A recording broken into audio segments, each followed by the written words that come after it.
Hello, everyone. Welcome back to Veiled Terrors. Tonight, I am taking you deep into the heart of Kentucky, where the dead refuse to stay buried. In this episode, we will explore 8 bone-chilling cemetery encounters that will make you question everything you thought you knew about the afterlife. From the hallowed grounds of Cave Hill Cemetery in Louisville to the forgotten burial sites scattered across the Bluegrass State, these are the stories that emerge from Kentucky's most haunted graveyards. Each account has been meticulously researched and documented, drawing from eyewitness testimonies of groundskeepers, historians, photographers, and ordinary people who found themselves face to face with the supernatural among the tombstones. These are not fictional ghost stories, but real encounters reported by individuals who lived through experiences that defy explanation. To protect the privacy of those involved, some names and locations have been altered, but the terror remains authentic. From midnight groundskeeper shifts that turned deadly to genealogy research that awakened sleeping spirits, these encounters will take you beyond the veil where Kentucky's restless dead continue their eternal vigil. If you are new here, make sure to subscribe to Veiled Terrors for daily true horror content that will chill you to the bone. Hit that notification bell so you never miss when the darkness beckons from beyond the grave. My name is Leo Vance, and I moved to Louisville from Houston back in 2019 to attend the University of Louisville. Like most college students, I was constantly broke and looking for any job that would pay decent money without interfering with my class schedule. That is how I ended up working the night shift as a groundskeeper at Calvary Cemetery, one of the oldest burial grounds in Louisville, dating back to 1846. The job seemed perfect at first. I worked from 1100 at night until 700 in the morning, Monday through Friday, which left my days free for classes. The pay was surprisingly good for what seemed like simple maintenance work. My supervisor, an older gentleman named Frank, who had been there for over 20 years, explained that most people did not want to work alone in a cemetery all night, which is why they paid a premium for the position. He laughed when he said it, but I noticed something in his eyes that suggested he was not entirely joking. The cemetery itself sprawled across nearly 40 acres of rolling hills, dotted with elaborate Victorian monuments, simple headstones, and family mausoleums that looked like miniature Gothic cathedrals. Ancient oak trees created a canopy so thick that even on bright moonlit nights, most of the grounds remained shrouded in darkness. My duties were straightforward enough: patrol the grounds for vandalism or trespassers, maintain the landscaping equipment, and handle any minor repairs that could not wait until morning. Frank gave me a golf cart to navigate the winding paths and a 2-way radio to contact the security company if I encountered any problems. For the first 3 weeks, the job was everything I had hoped for. I would spend my nights listening to podcasts while trimming hedges, clearing fallen branches, or simply walking the peaceful grounds. The silence was profound in a way that city life never offered. Even the traffic from the nearby streets seemed muted and distant. I found myself enjoying the solitude and the strange beauty of the place at night. The elaborate sculptures and weathered headstones took on an almost mystical quality under the soft glow of my flashlight. The only odd thing I noticed during those early weeks was how quickly the temperature seemed to drop in certain sections of the cemetery. There were pockets of cold air that would hit you like walking into a freezer, even on warm September nights. The cold didn't just chill my skin, it felt like it sank into my bones. A damp, predatory cold. I assumed it had something to do with the way the hills and trees created microclimates, though I had never experienced anything quite like it before. These cold spots were not random, either. They consistently appeared in the same locations, near the oldest section of the cemetery where the headstones were so weathered you could barely read the names, around a particular mausoleum belonging to the Atherton family, and along a narrow path that led to an area Frank had specifically told me to avoid after midnight. When I asked him about that restriction during my 4th week, Frank became unusually serious. He explained that the back section of the cemetery, beyond the newer graves and past a grove of twisted cedar trees, was where they buried the indigent and unclaimed bodies in the early days. The graves there were unmarked, and the ground was uneven and potentially dangerous to navigate in the dark. He insisted it was purely a safety concern, but the way he avoided making eye contact when he spoke told me there was more to the story. It was on a Thursday night in early October when everything changed. I had been working my usual routine, starting with the eastern section of the cemetery and gradually making my way west. The night was unusually quiet, no wind to rustle the leaves, no distant sounds of traffic. Even the owls that normally provided a soundtrack to my nights were silent. The stillness was heavy, suffocating. As I approached the Atherton mausoleum around 2 in the morning, I encountered one of those familiar cold spots, but this time it was different. The temperature drop was so severe that my breath immediately became visible, and I could feel the cold penetrating through my heavy jacket. That was when I heard it for the first time, a soft scratching sound like fingernails dragging across stone. I stopped walking and listened intently, trying to locate the source of the noise. It seemed to be coming from inside the mausoleum itself. I approached the ornate iron gate that sealed the entrance and shone my flashlight through the bars. The beam illuminated marble walls and what appeared to be several stone coffins arranged within the chamber. Everything looked normal, but the scratching continued, now accompanied by what sounded like whispered voices. I convinced myself that it must be some kind of animal that had gotten trapped inside. Perhaps a raccoon or an opossum. I made a note to check with Frank in the morning about getting someone to investigate, but as I turned to walk away, the scratching stopped abruptly, and I heard something that made my blood freeze. A voice, clear as day, calling my name, not shouting, not urgent, just a calm, conversational tone saying, "Leo," as if someone was trying to get my attention. I spun around, expecting to see another person, perhaps a late-night visitor or someone from the security company making rounds. But I was completely alone. The silence had returned, thick and oppressive. I called out, asking if anyone was there, but received no response. I waited for several minutes, scanning the area with my flashlight and listening for any further sounds. When nothing else happened, I decided to continue my patrol, though I found myself looking over my shoulder every few steps. The next night, I decided to start my rounds in a different section, hoping to avoid whatever had spooked me near the Atherton mausoleum. I began in the newer part of the cemetery, where the headstones were more modern and the paths were better maintained. Everything seemed normal until around 1:30 in the morning when I realized I was being followed. It started as just a feeling, that peculiar sensation of being watched that makes the hair on the back of your neck stand up.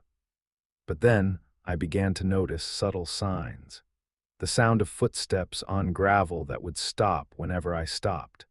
Shadows that seemed to move independently of the trees swaying in the breeze. And always those patches of impossibly cold air. I tried to rationalize what was happening. Perhaps there was another employee I had not been told about, or maybe the security company was conducting their own patrols. But when I radioed the dispatcher to ask if anyone else was supposed to be on the grounds, she confirmed that I was the only person scheduled to be there. She asked if I wanted someone to come check on me, but I declined, not wanting to seem paranoid or incapable of handling the job. By 3:00 in the morning, The sense of being followed had become so intense that I could no longer focus on my work. Every shadow seemed to conceal a figure. Every sound of settling leaves or creaking branches made me jump. I decided to return to the maintenance shed early and spend the rest of my shift doing paperwork and equipment checks. But as I drove the golf cart back along the main path, I saw something that made me slam on the brakes so hard I nearly fell out of the seat. Standing directly in front of me, perhaps 20 feet away, was a figure in what appeared to be old-fashioned clothing. It was a woman, though I could not make out her face clearly in the darkness. She wore a long dress that seemed to flow and move despite the absence of any wind. Her hair was long and dark, and she stood perfectly still, as if she was waiting for something. I called out to her, asking if she needed help or if she was lost, but she did not respond. She just stood there, watching me. I reached for my flashlight to get a better look, but when I raised the beam to where she had been standing, there was nothing there. The path was completely empty. I sat in the golf cart for several minutes, my heart pounding, trying to process what I had just seen.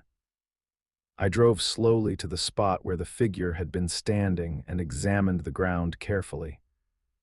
There were no footprints in the soft earth, no sign that anyone had been there at all.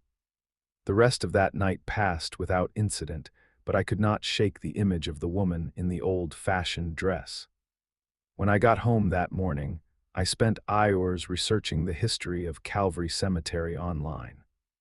I learned that it had been the final resting place for thousands of Louisville residents over more than a century and a half. Many of the oldest graves belonged to victims of cholera epidemics, yellow fever outbreaks, and other tragedies that had befallen the city in the 19th century. The descriptions I found of burial practices and funeral attire from that era matched what I had seen: long dresses, elaborate mourning clothes, and formal burial garments that would have been common for women of that time period. I considered quitting the job, but I needed the money too desperately. Instead, I decided to modify my approach. I would stick to the newer sections of the cemetery, avoid the areas where I had experienced the strange phenomena, and complete my shifts as quickly and efficiently as possible. For the next week, this strategy seemed to work. I encountered no more mysterious figures or unexplained sounds, though the cold spots remained, and I continued to feel watched whenever I ventured near the older sections. It was on the following Thursday night, exactly 2 weeks after my first supernatural encounter, that I had the experience that finally convinced me to find another job. I was completing my final patrol of the night around 600 in the morning, just as the eastern sky was beginning to show the first hints of dawn. I was driving past the section of the cemetery that Frank had warned me to avoid, the area where the indigent and unclaimed were buried, when the golf cart suddenly died. The engine simply cut out without warning, and all attempts to restart it failed. I was stranded about a quarter mile from the maintenance shed in the oldest and most isolated part of the cemetery. I had no choice but to walk back, but as I started down the path, I realized I was not alone. The woman in the old-fashioned dress was there again, but this time she was not standing in the distance. She was walking beside me, matching my pace exactly, staying just at the edge of my peripheral vision. Whenever I turned to look at her directly, she would fade away, but I could sense her presence constantly. As we walked together through the pre-dawn darkness, I began to hear other sounds around us. Footsteps on gravel, though I could see no one else. Whispered conversations in voices too faint to understand. The sound of crying, soft and mournful, coming from different directions. The temperature around me dropped so dramatically that frost began forming on the grass beneath my feet, even though it was still early October and the night had been mild. But the most unnerving part of the experience was that I no longer felt afraid. Instead, I felt an overwhelming sense of sadness, as if I was experiencing the collective grief of everyone who had ever been laid to rest in that place. The woman beside me seemed to be trying to communicate something, though I could not understand what. When I finally reached the maintenance shed and looked back, she was gone, but I knew with absolute certainty that she had been guiding me safely through the darkness. I finished my shift that morning and never returned to Calvary Cemetery. I found a job waiting tables at a restaurant near campus, which paid less but allowed me to sleep through the nights. I never told Frank the real reason I was quitting, just said I needed something with different hours. But sometimes, even now, when I walk alone at night, I feel that familiar presence beside me, and I wonder if some connections transcend the boundaries between the living and the dead. My name is Clara Evans, and I have dedicated the last 15 years of my career to genealogy research. It is not just a job for me, it is a calling that runs deeper than professional obligation. I spend countless hours researching family histories, digging through dusty archives, and visiting cemeteries across the country to uncover stories about people whose names might otherwise be forgotten forever. It is a profession that combines history, detective work, and a deep respect for those who came before us. What I experienced at Eastern Cemetery in Louisville changed everything I thought I knew about connecting with the past. The case that brought me to Kentucky began in the spring of 2022 when I was contacted by Alina Vance, an elderly woman from Portland who wanted to trace her maternal grandmother's family back to their Kentucky roots. Alina had grown up hearing fragments of stories about relatives who had settled in Louisville during the 1840s, but family records had been lost in a house fire decades earlier. She was particularly interested in finding the burial sites of her great-great-grandparents, Sean and Moira O'Connell, who had immigrated from Ireland and supposedly owned a small tobacco farm outside Louisville. I was immediately drawn to the project. Kentucky genealogy presented unique challenges due to incomplete records from the Civil War era and the complex migration patterns of early settlers. I spent 3 weeks preparing for my research trip, gathering what little documentation existed and mapping out the locations I would need to visit. Eastern Cemetery kept appearing in my research as the final resting place for many Irish immigrant families from that time period, making it an essential stop on my investigation. Eastern Cemetery, established in 1838, sprawled across nearly 300 acres of rolling hills on the outskirts of Louisville. As I drove through the ornate iron gates on a gray October morning, I was struck by the sheer magnitude of the place. Thousands of headstones stretched across the landscape, ranging from elaborate Victorian monuments to simple stone markers that had weathered into near illegibility. The cemetery had that particular atmosphere that comes with age and accumulated sorrow, a heaviness that seemed to press down on everything within its boundaries. I began my work systematically, starting with the newer sections and working my way back through time toward the oldest graves.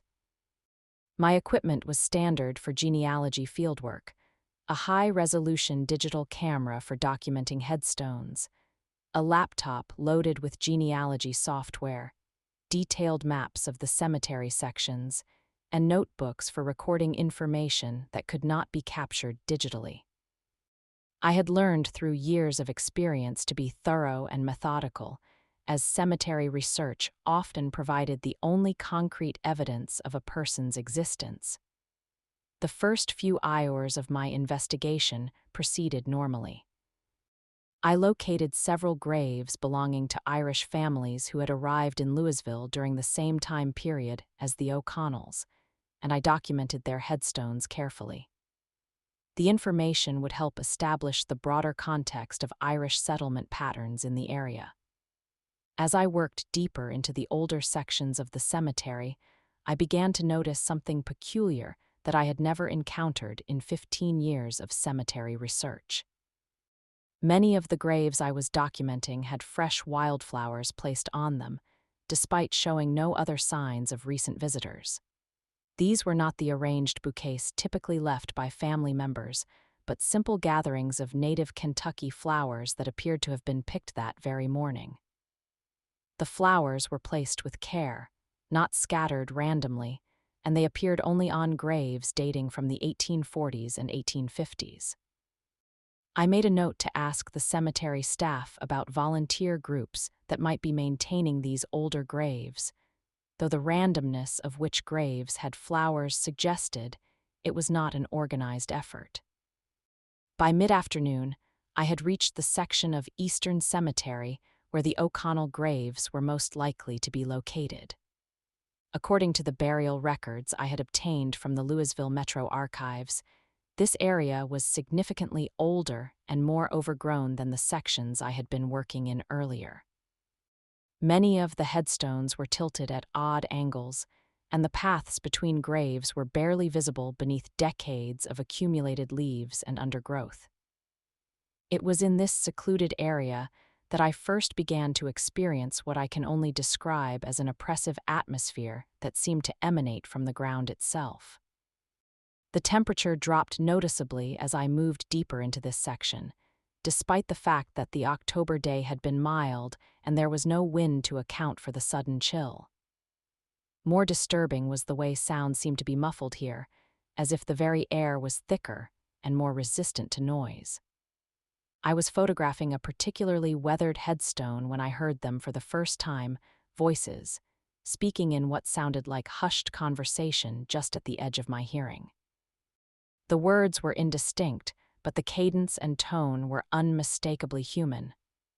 I stopped working and listened intently, trying to locate the source of the voices. The cemetery appeared to be completely empty except for me, and the voices seemed to be coming from multiple directions simultaneously. Initially, I attributed the phenomenon to acoustic effects created by the cemetery's topography, or perhaps distant conversations from the road that were being carried and distorted by the wind. However, as I continued my work, the voices became more frequent and seemed to follow me as I moved between graves. They were always just quiet enough that I could not make out individual words, but loud enough that I could not dismiss them as imagination. My electronic equipment began malfunctioning around 4:00 in the afternoon. My camera, which had been working perfectly all day, suddenly began displaying error messages and draining batteries at an alarming rate. I had brought spare batteries specifically for extended field work, but even fresh batteries would lose their charge within minutes of being installed. My laptop experienced similar problems, freezing repeatedly and displaying corrupted data that made no sense. The technical difficulties were frustrating, but what truly unnerved me was discovering that my handwritten notes were being altered. Pages in my notebook that I had written on earlier in the day showed signs of tampering. Words smeared as if touched by wet fingers, additional marks that I had not made, and in one case, an entire page that appeared to have been torn out and replaced with a blank sheet. I keep meticulous records of my work, and I know with absolute certainty that I had not made these changes. As the afternoon wore on, I found myself increasingly reluctant to venture into certain areas of the cemetery. There were spots where the oppressive atmosphere I had noticed earlier became almost unbearable, accompanied by a sensation that I was being watched from multiple directions. These feelings were strongest near a cluster of unmarked graves that, according to my research, likely contained the remains of Irish immigrants who had died during a cholera epidemic in 1849. It was near these unmarked graves that I experienced the most disturbing incident of my time at Eastern Cemetery. I was crouched beside a broken headstone, trying to make out the faded inscription, when I felt what could only be described as breath on the back of my neck. It was warm and moist, unmistakably human, and close enough that whoever was exhaling should have been touching me.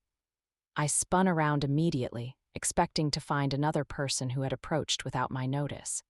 But the path behind me was completely empty. The sensation of being breathed upon was so vivid and unmistakable that I spent several minutes examining the area around me, looking for any possible explanation. There were no other people visible anywhere in the cemetery, no animals that could account for the sensation, and no environmental factors that could have created the illusion of human breath. Yet the experience had been as real and physical as any human interaction. As evening approached, I decided to make one final attempt to locate the O'Connell family graves. According to the burial records, they should have been located in a section of the cemetery that had become heavily overgrown and was no longer accessible by the main paths. I gathered my remaining functional equipment and ventured into what was essentially wilderness within the cemetery boundaries. This area was unlike anything I had encountered in my genealogy work. The trees formed such a thick canopy that very little light reached the ground, creating an environment that felt more like a forest than a cemetery. The graves here were mostly unmarked or marked only with field stones, and the ground was uneven and treacherous. It was clear that this section had been abandoned by cemetery maintenance crews years, or possibly decades, earlier. It was in this forgotten corner of Eastern Cemetery that I finally found what I had been looking for. Partially hidden beneath fallen branches and overgrown with Virginia creeper, I discovered 2 headstones bearing the names Sean O'Connell and Moira O'Connell, along with dates that matched my research exactly. The stones were in poor condition but still legible, and I felt the satisfaction that comes with successfully completing a difficult genealogy puzzle. However, my moment of professional triumph was short-lived. As I knelt beside Moira O'Connell's grave to photograph the headstone, I heard a sound that I will never forget. A woman's voice, clear and distinct, speaking my name. Not shouting or calling out, but speaking conversationally as if she was standing right beside me and trying to get my attention. The voice said, "Clara," with the particular pronunciation and intonation that my grandmother had used when I was a child. I looked up from the camera and found myself staring into the face of a woman in a long gray dress who was standing not 10 feet away from me. She appeared to be middle-aged with dark hair pulled back severely and an expression of profound sadness. Her clothing was clearly from another era, with the high neckline and long sleeves typical of mid-19th century mourning attire. For a moment that seemed to stretch into eternity, we looked directly at each other. Then she was gone. Not walking away, not fading gradually, simply absent as if she had never been there at all. I stood up so quickly that I nearly fell backward over the headstone, my heart pounding with a mixture of terror and disbelief. I examined the area where she had been standing and found no footprints in the soft earth, no disturbed vegetation, no sign that anyone had been there. I gathered my equipment with shaking hands and began making my way back toward the main cemetery paths. But as I walked through the overgrown section, I realized that I was not alone. Shapes moved between the trees, always in my peripheral vision, always disappearing when I turned to look directly. The voices I had been hearing all day became more numerous and more distinct, though still impossible to understand. By the time I reached my car, full darkness had fallen, and I was in a state of near panic that I had never experienced before in my professional work. I sat in the driver's seat for 20 minutes, trying to process what I had experienced and decide whether I should report it to someone. But who would believe such an account from a genealogy researcher who was supposed to be dealing with facts and documentation? I completed Alina Vance's research project using the photographs and information I had gathered at Eastern Cemetery, but I never told her about the supernatural aspects of my visit. The O'Connell family graves were exactly where I had found them, and the documentation I provided allowed her to establish the connection to her Kentucky ancestors that she had been seeking. However, the experience changed my approach to genealogy research in fundamental ways. I no longer work alone in cemeteries, especially older ones, and I limit my visits to daylight hours whenever possible. More importantly, I have developed a deeper appreciation for the emotional connections that persist between families separated by death and time. I believe that what I encountered at Eastern Cemetery was evidence of those connections made manifest. The woman in the gray dress, whom I now believe was Moira O'Connell herself, was not trying to frighten me, but to ensure that her story and the stories of others buried in that forgotten section would not be lost to time. The fresh wildflowers that I had noticed throughout the day were not placed by living hands, but were tokens of remembrance from those whose memory keeps the dead alive. Genealogy research has always been about more than names and dates. It is about preserving the human stories that give meaning to our shared history. What I learned at Eastern Cemetery is that sometimes those we research are just as interested in preserving their stories as we are in discovering them. My name is Julian Croft, and I am a photographer from Atlanta who specializes in Gothic and atmospheric imagery. Photography has always been more than just a profession for me. It is a way to explore the beauty hidden in darkness, to capture the interplay between shadow and light, and to tell the stories of places that most people hurry past without a second glance. For the past 6 years, I have been working on an ongoing project documenting historic cemeteries across the American South, drawn to their unique combination of natural beauty, architectural grandeur, and the profound sense of history that permeates these sacred spaces. When I began planning my senior portfolio for my Master of Fine Arts degree at the Savannah College of Art and Design, I knew that Kentucky would be an essential destination for my work. The state's historic cemeteries represent some of the most visually striking and emotionally powerful burial grounds in the country, with their elaborate Victorian monuments, ancient trees draped in Spanish moss, and the rolling hills that create dramatic natural backdrops for photography. I had spent months researching locations, studying historical records, and planning the technical aspects of shooting in low light conditions. Cave Hill Cemetery in Louisville became the centerpiece of my Kentucky expedition. Established in 1848 and spanning 296 acres, Cave Hill is renowned not only for its historic significance, but also for its stunning landscape design and architectural elements. The cemetery serves as the final resting place for numerous notable figures, including Colonel Harland Sanders of Kentucky Fried Chicken fame. But what drew me to Cave Hill was its reputation as one of the most photographically compelling cemeteries in the region. With its Gothic Revival structures, elaborate mausoleums, and the ethereal quality of light that filters through the ancient oak and maple trees. I arrived at Cave Hill on a humid October evening, timing my visit to coincide with the new moon phase when ambient light would be at its minimum, allowing me to capture the subtle interplay of artificial lighting and natural moonlight that gives cemetery photography its distinctive atmospheric quality. My equipment for the evening included 2 DSLR camera bodies, a variety of lenses ranging from wide-angle to telephoto, a sturdy carbon fiber tripod, portable LED lighting panels, and enough battery packs to sustain an all-night shooting session. The evening began perfectly. The weather was ideal for photography, with a light mist that added an otherworldly quality to the landscape without being so heavy as to interfere with visibility or equipment function. I started my work near the cemetery's main entrance, capturing the intricate stonework of the Gothic Revival archway and the imposing bronze gates that have welcomed visitors and mourners for over a century and a half.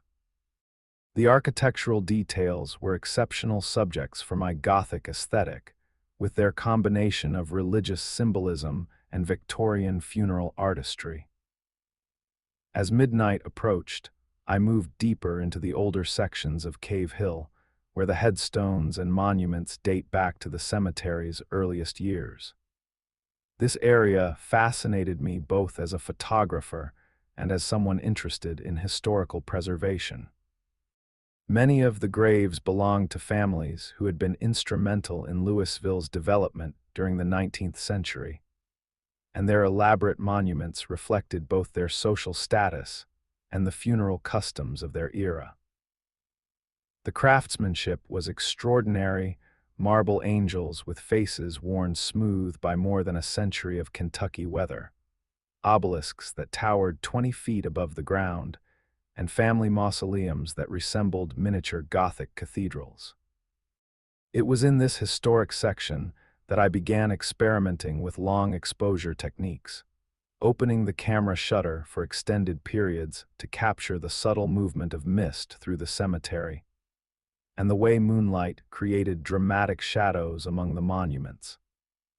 Long exposure photography in cemeteries requires patience and technical precision, as the slightest camera movement during the exposure can ruin an image.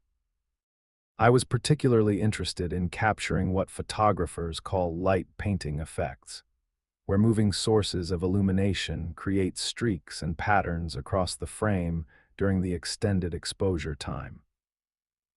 During one particularly ambitious shot, I set up my camera to capture a 30-second exposure of a cluster of Victorian-era headstones surrounded by ancient oak trees.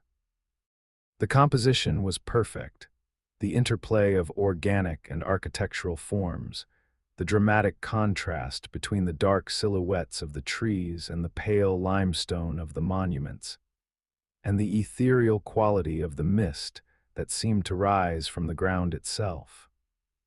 When the exposure was complete, I reviewed the image on my camera's LCD screen, checking the focus and exposure settings to ensure I had captured what I intended.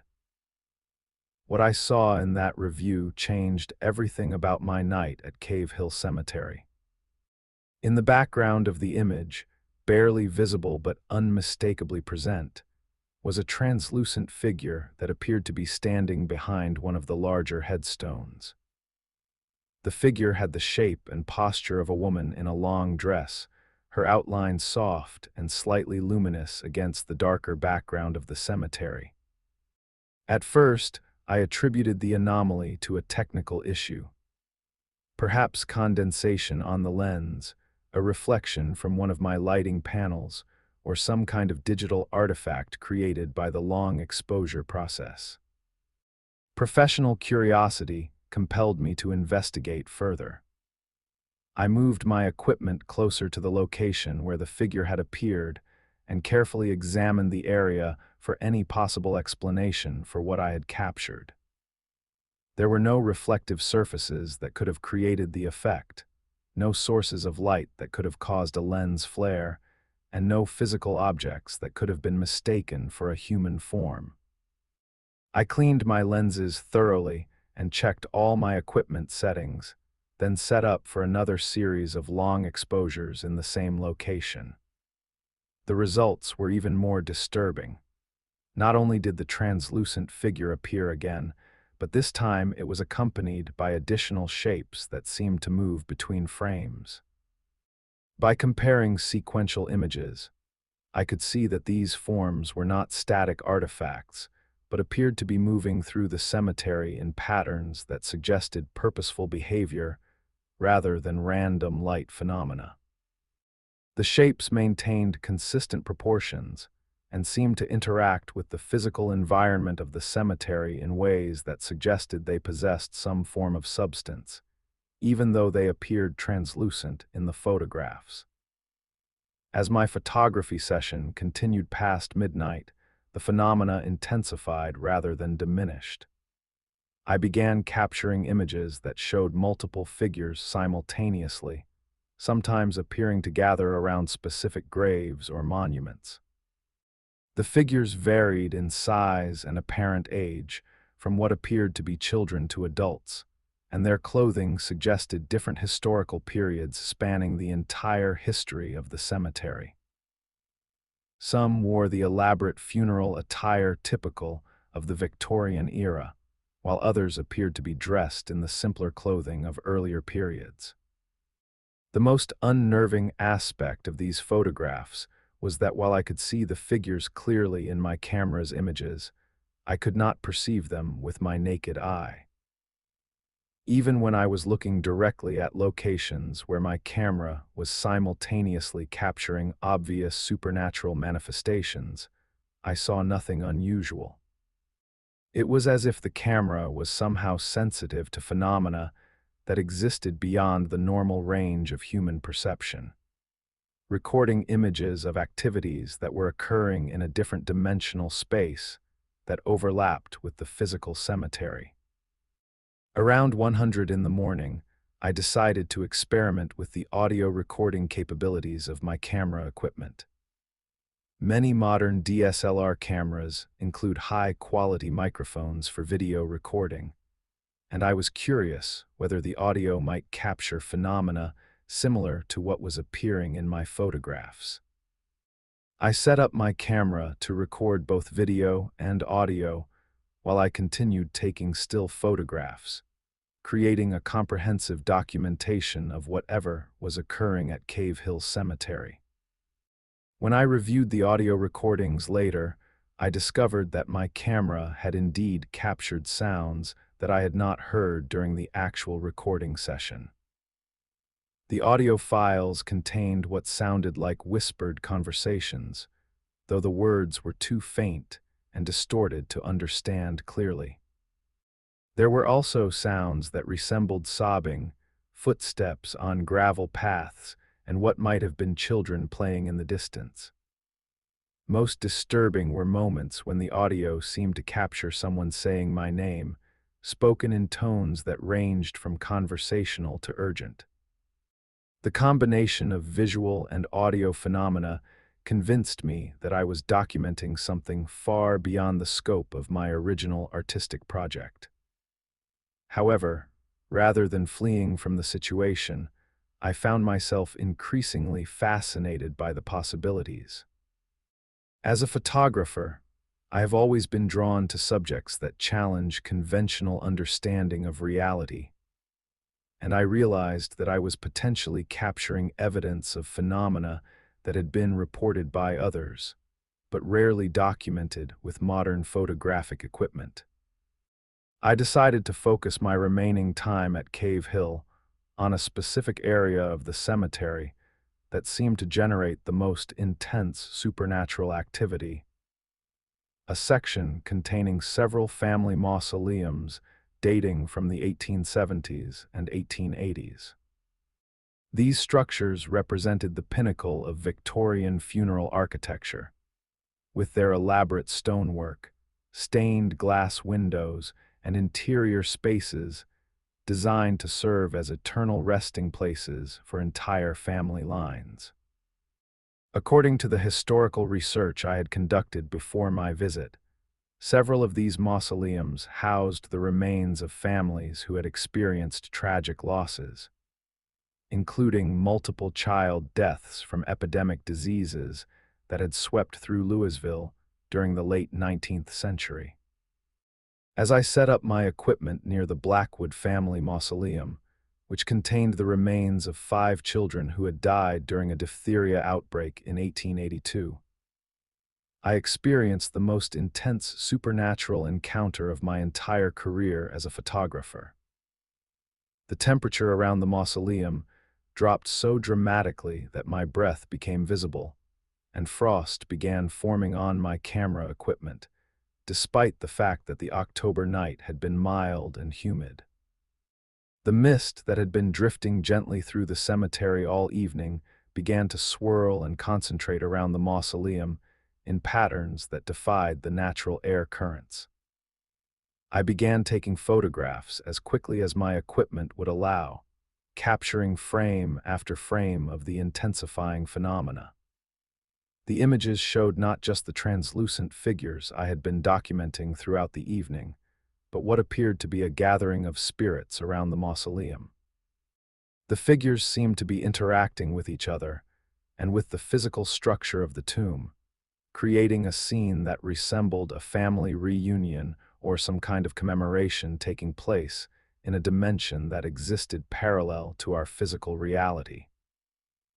The climactic moment of the evening occurred when I was preparing for what I intended to be my final photograph of the night. I had set up an elaborate long-exposure shot that would capture the entire mausoleum complex, using multiple lighting angles to create dramatic shadows and highlight the architectural details. As I pressed the shutter release to begin the 30-second exposure, every piece of electronic equipment I had with me malfunctioned simultaneously. Camera flashes fired without being triggered. LCD screens flickered and displayed impossible images, and battery packs that had been fully charged moments earlier were suddenly completely drained. When I reviewed the final photograph the next morning, I discovered that my camera had captured something that still defies explanation. The image showed the mausoleum surrounded by dozens of translucent figures, adults and children alike, all clearly visible and appearing to pose deliberately for the photograph. Their faces, while ethereal and slightly blurred, conveyed a range of emotions from sorrow to peace to what might have been gratitude. Most remarkably, several of the figures appeared to be looking directly at the camera, as if they were aware that they were being photographed and wanted to ensure that their presence was properly documented. The experience at Cave Hill Cemetery fundamentally changed both my approach to photography and my understanding of the relationship between art and the supernatural. What had begun as a conventional fine art photography project had evolved into something that challenged the boundaries between documentation and spiritual exploration. The photographs I captured that night became the centerpiece of my master's thesis exhibition, though I presented them as artistic interpretations rather than claiming them as evidence of paranormal activity. Since that October evening, I have returned to Cave Hill Cemetery numerous times, always with respect for both the artistic possibilities and the spiritual significance of the place. Each visit has yielded additional photographs that document ongoing supernatural activity, though never again with the intensity of that first night. I have also expanded my cemetery photography project to include other locations where similar phenomena have been reported, creating a growing archive of images that suggest the boundaries between life and death are far more permeable than most people realize.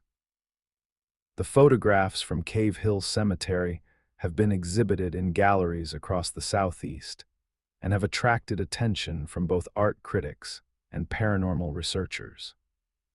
While I maintain my focus on the artistic merit of the work, I cannot deny that the images document phenomena that extend far beyond the realm of conventional photography.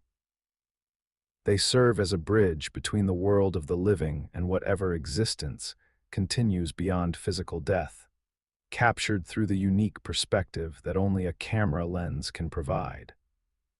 My work has taught me that cemeteries are not simply repositories for the dead, but active spaces where memory, emotion, and perhaps consciousness itself continue to exist in forms that we are only beginning to understand. Through photography, I have been privileged to document evidence of this continuation, creating images that honor both the artistic tradition of Gothic photography and the profound mystery of what lies beyond the veil of death. My name is Chloe Reed, and this story takes me back to when I was 17 years old, living in Phoenix, Arizona. At that age, I thought I was invincible. I was the type of teenager who never backed down from a challenge, who thrived on proving that nothing could scare me. My friends and I were constantly daring each other to do increasingly reckless things, and I had built a reputation as the fearless one in our group, who would take on any challenge without hesitation. During our senior year of high school in 2021, our friend group had developed an obsession with urban exploration and what we called fear challenges. We would dare each other to spend time alone in supposedly haunted locations around Phoenix, abandoned buildings, old hospitals, and occasionally cemeteries. These adventures always happened at night, and we treated them like games, competing to see who could stay the longest in the scariest places. Looking back now, I realize how dangerous and disrespectful our behavior was. But at 17, I saw these challenges as the ultimate test of courage. The dare that changed everything came in mid-October, just 2 weeks before Halloween. I had mentioned to my friends that I would be spending Halloween week in Louisville, Kentucky, visiting my Aunt Sarah, who had moved there for work the previous year. The moment I told them about my travel plans, my best friend Maya's eyes lit up with mischief.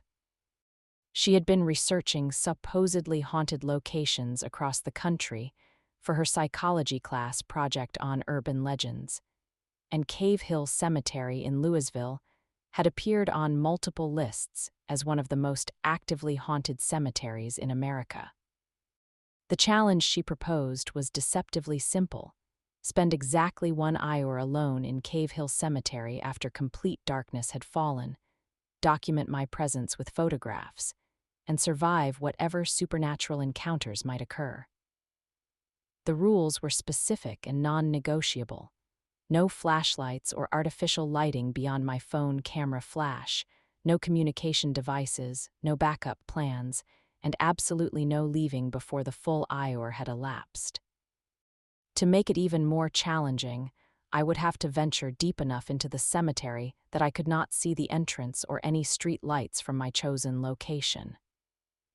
When I arrived in Louisville, I spent the first few days of my visit researching Cave Hill Cemetery and planning my approach to the challenge. The cemetery, established in 1848, sprawled across 296 acres and served as the final resting place for over 120,000 people, including numerous notable figures from Kentucky history. What struck me most during my daytime reconnaissance visits was the sheer size and complexity of the place. Unlike the smaller, more manageable cemeteries I was familiar with in Phoenix, Cave Hill was like a small city of the dead, with winding roads, multiple sections representing different historical periods, and landscape features that created countless hidden areas where someone could easily become lost or disoriented. On Halloween night, I convinced my aunt that I was going to a party with some local friends I had met, which was partially true since I had connected with a few people through social media who were interested in Louisville's paranormal history.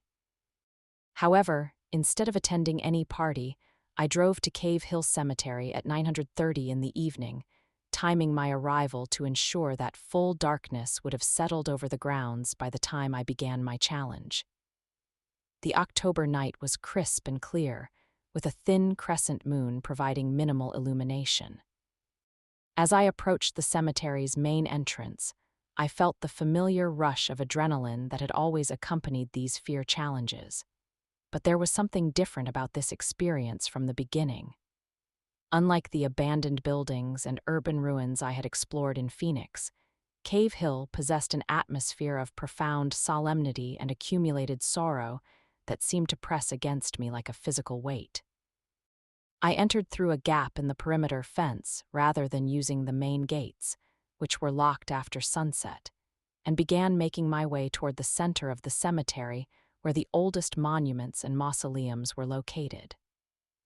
My chosen destination was an area known as the Victorian section, where elaborate 19th-century family tombs created a landscape that resembled a miniature city of marble and granite structures. This area was far enough from any perimeter lighting to ensure complete darkness, and the density of monuments would provide interesting photographic subjects for my documentation requirements. The first 20 minutes of my hour-long challenge passed without incident, though I was immediately struck by the intensity of the silence that enveloped the cemetery after dark. Unlike the urban environment I was accustomed to in Phoenix, where there was always background noise from traffic, air conditioning units, and human activity, Cave Hill at night was profoundly quiet in a way that made every small sound seem amplified and significant. The occasional rustle of leaves or distant sound of traffic seemed to come from another world entirely.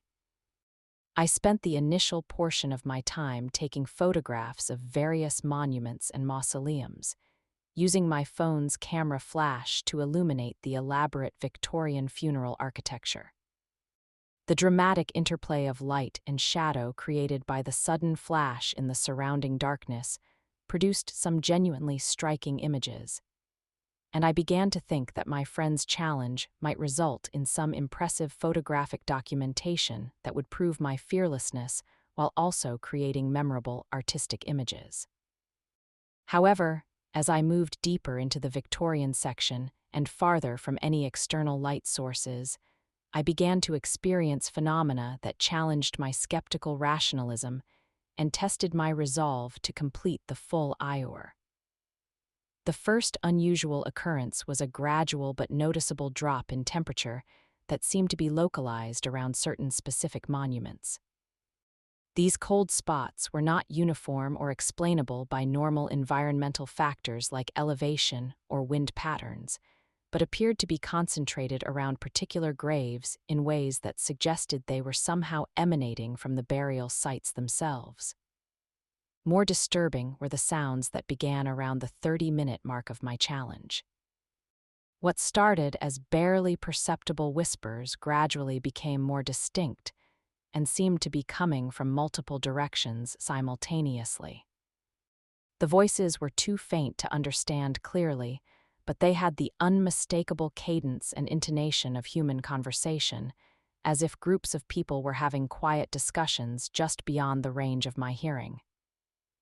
When I tried to approach the sources of these sounds, they would fade away, only to resume from different locations moments later. The psychological impact of these phenomena was more intense than I had anticipated. Unlike the straightforward fear I had experienced during previous challenges in abandoned buildings, where the threat felt concrete and manageable, the supernatural atmosphere of Cave Hill created a sense of unease that seemed to penetrate to a much deeper level of consciousness.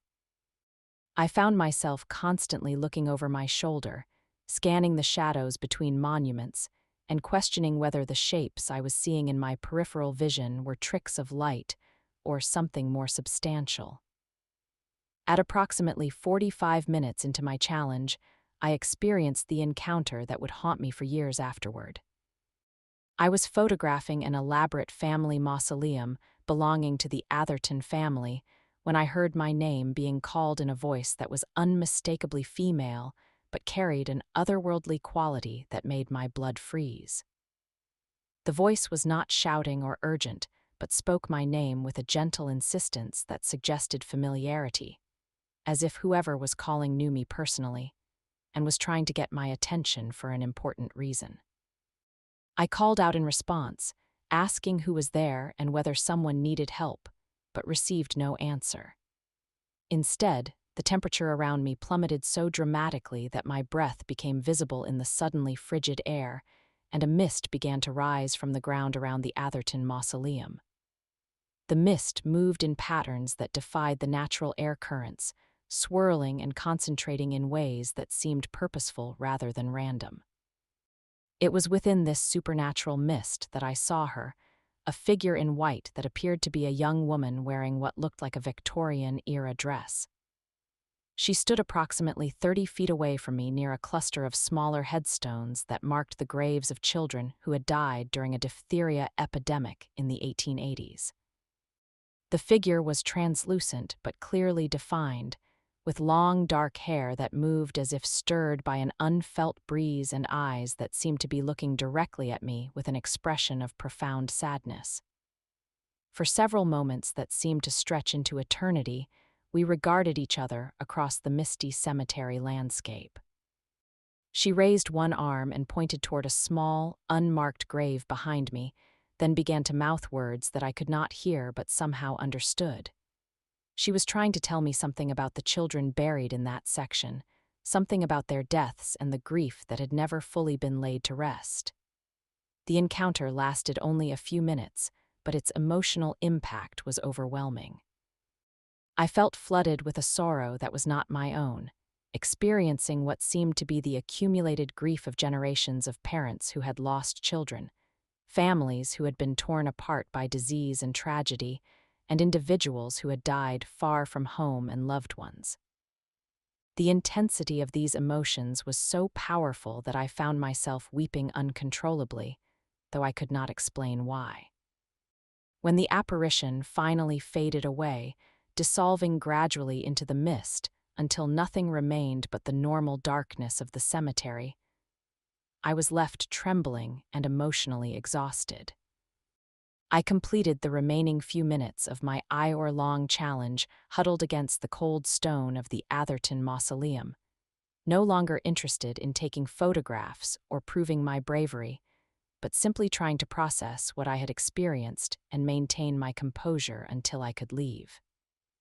The photographs I captured that night contain anomalies that I have never been able to explain.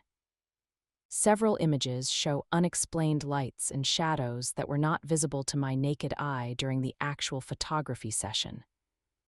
Others display what appear to be translucent human figures in the background, though they are so faint that they might be dismissed as pareidolia or photographic artifacts by someone predisposed to skepticism. Most significantly, one photograph taken near the children's graves clearly shows the figure in white that I encountered, though she appears even more ethereal in the image than she did during the actual sighting.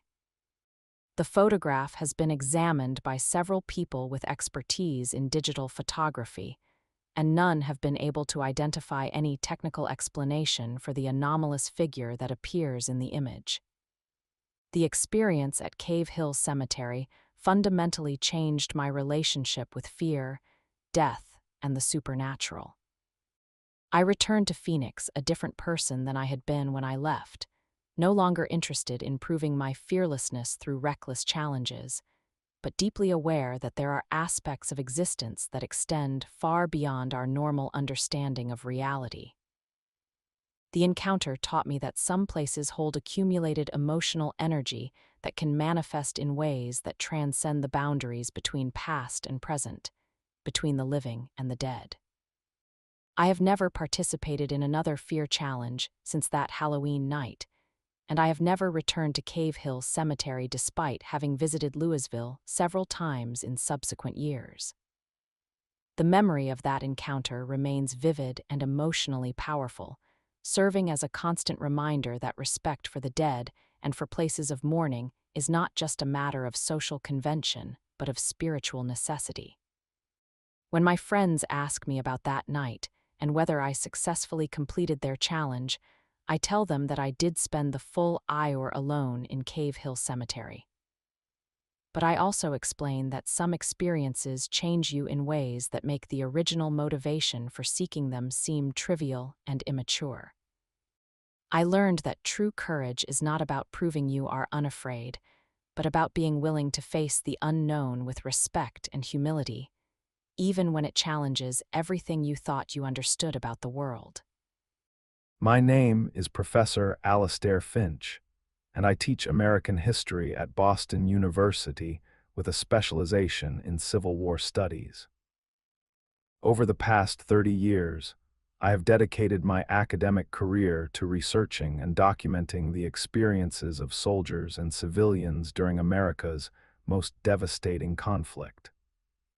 My work has taken me to battlefields, archives, and cemeteries throughout the South and Midwest, but nothing in my extensive research prepared me for what I discovered at Cave Hill Cemetery in Louisville, Kentucky, during the winter of 2022. I had traveled to Louisville as part of a larger research project examining the burial practices and memorialization of Civil War soldiers in border states. Kentucky's unique position during the war, officially neutral but providing soldiers to both Union and Confederate armies, created fascinating complexities in how the dead from both sides were honored and remembered. Cave Hill Cemetery, established in 1848, housed nearly 6,000 Civil War veterans from both armies, making it an invaluable resource for understanding how communities dealt with the aftermath of a war that literally divided families and neighborhoods. The cemetery's Civil War section spanned several acres in the older portion of the grounds, with graves arranged in military precision that reflects the martial nature of their occupants' service. Union soldiers are buried in one area, Confederate soldiers in another, yet the proximity of these burial sections creates a poignant reminder of how young men who might have faced each other across battlefields now rest mere yards apart in death. The headstones themselves tell stories of tremendous loss, entire companies decimated by disease, young men who died far from home, and officers whose military careers ended in muddy fields across Kentucky, Tennessee, and Georgia. My research methodology typically involves spending several days at each location, photographing headstones, transcribing inscriptions, and cross-referencing burial records with military service documents.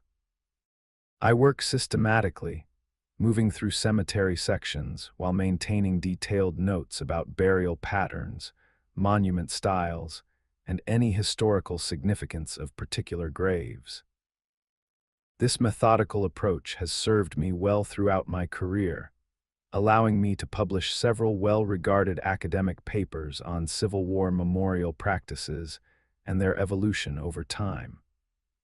However, Cave Hill Cemetery presented challenges that extended far beyond normal historical research. From my first day working in the Civil War section, I noticed atmospheric conditions that seemed inconsistent with normal weather patterns. Despite visiting during a typically mild Kentucky January, certain areas of the cemetery experienced sudden temperature drops that were severe enough to make my breath visible and cause frost to form on my equipment. These cold spots were not randomly distributed, but seemed to be concentrated around specific graves, particularly those belonging to soldiers who had died in battle rather than from disease or injury in military hospitals. More puzzling were the sounds that began occurring during my second day of research. While examining headstones in the Confederate section, I began hearing what sounded like distant drumming, rhythmic and deliberate, coming from no identifiable source. The sound was too regular and sustained to be construction work or traffic, and it seemed to emanate from the ground itself rather than from any external location. When I asked cemetery staff about possible renovation work or nearby construction that might account for the noise, they confirmed that no such activities were taking place anywhere in the vicinity.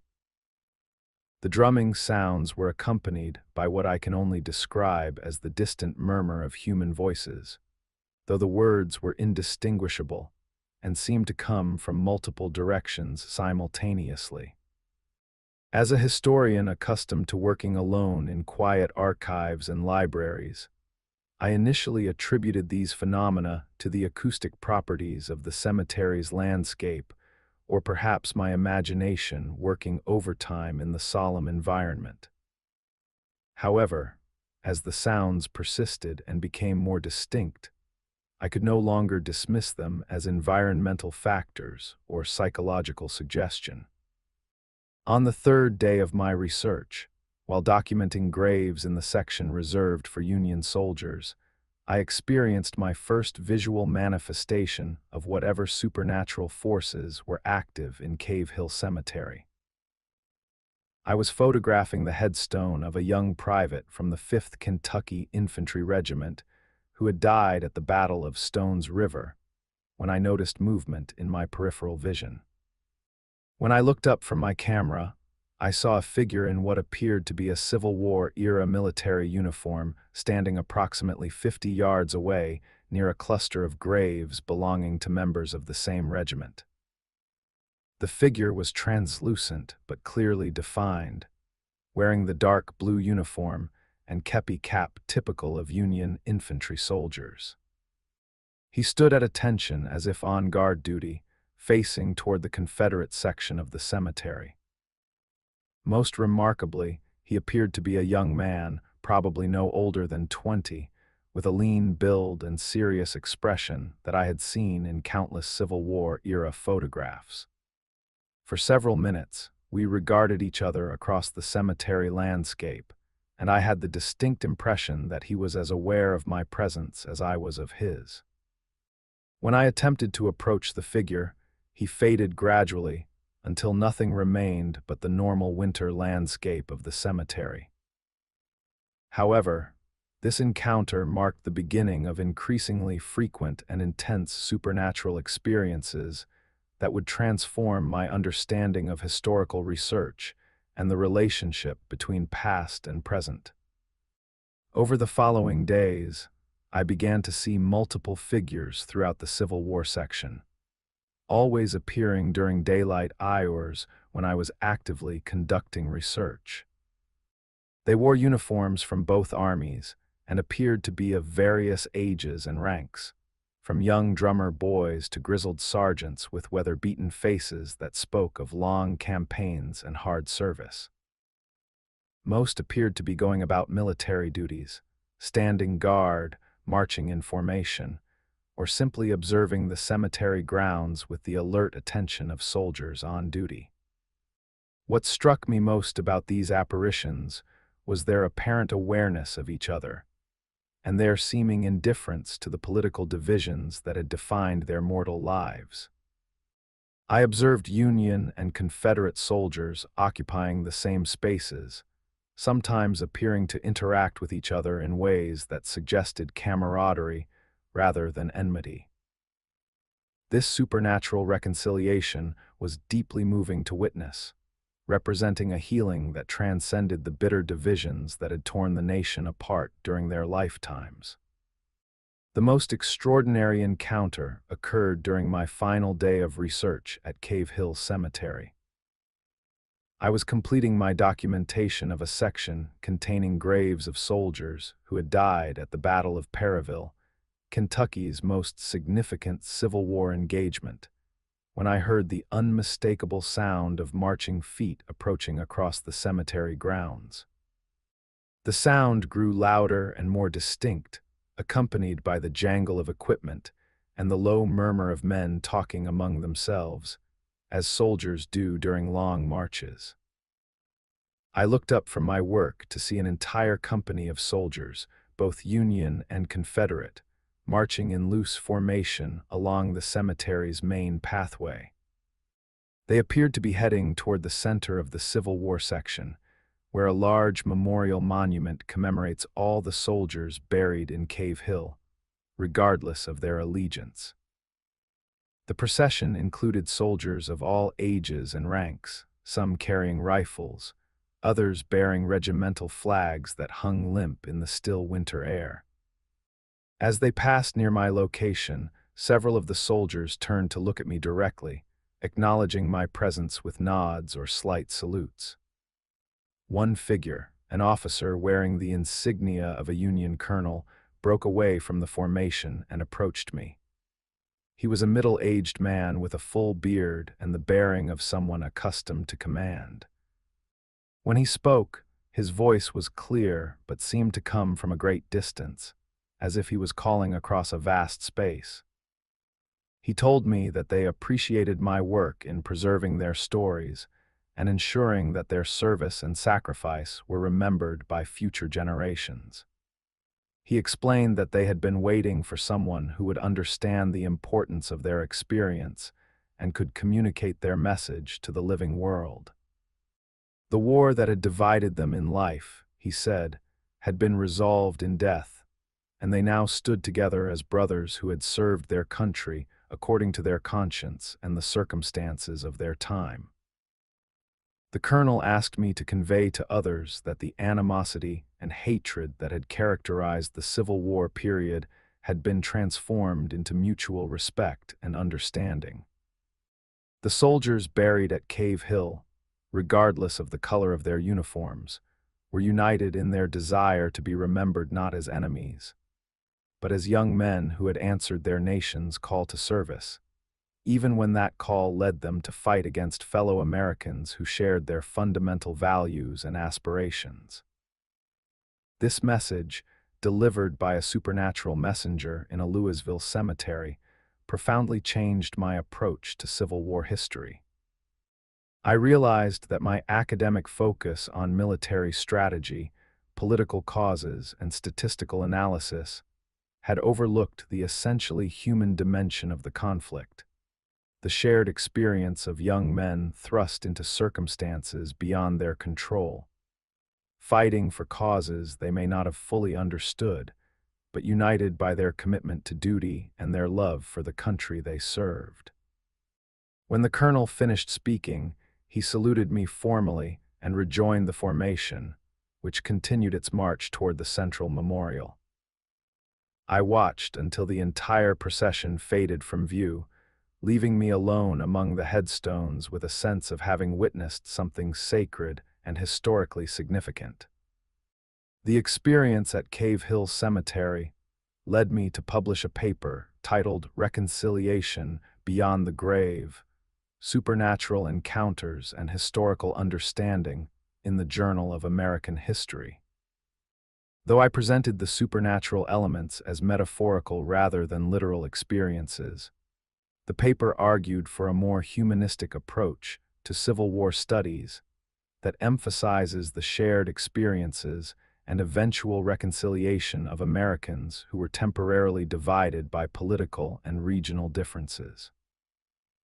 However, the true significance of my encounter at Cave Hill extends beyond academic scholarship.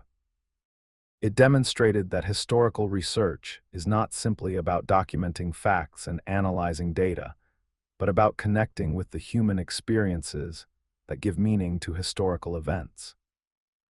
The soldiers I encountered in that Louisville cemetery were not abstract historical figures, but real individuals whose stories continue to resonate across the centuries, seeking recognition and understanding from those of us who have inherited the nation they helped preserve.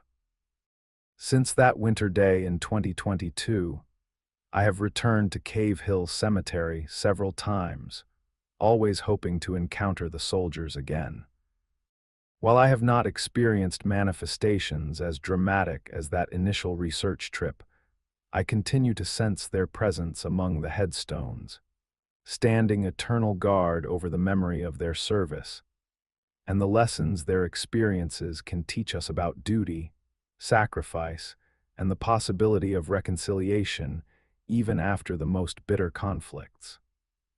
My work at Cave Hill Cemetery taught me that history is not confined to books and archives, but lives on in the places where significant events occurred, and in the spirits of those who participated in shaping our national story.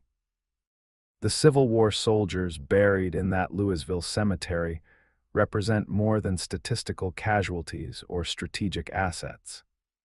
They are individual human beings whose experiences continue to speak to us across time, offering wisdom about the cost of division and the possibility of healing. This understanding has transformed my teaching and research, leading me to emphasize the personal dimensions of historical events, and to encourage my students to see history not as a series of abstract concepts, but as the accumulated experience of real people who faced challenges similar to those we encounter today. The lessons learned from my supernatural encounters at Cave Hill Cemetery have made me a better historian and a more complete human being, demonstrating that the boundaries between past and present are far more permeable than most people realize. My name is Deanne Miller, and I have been a volunteer with the Pacific Northwest Historical Preservation Society for over 12 years.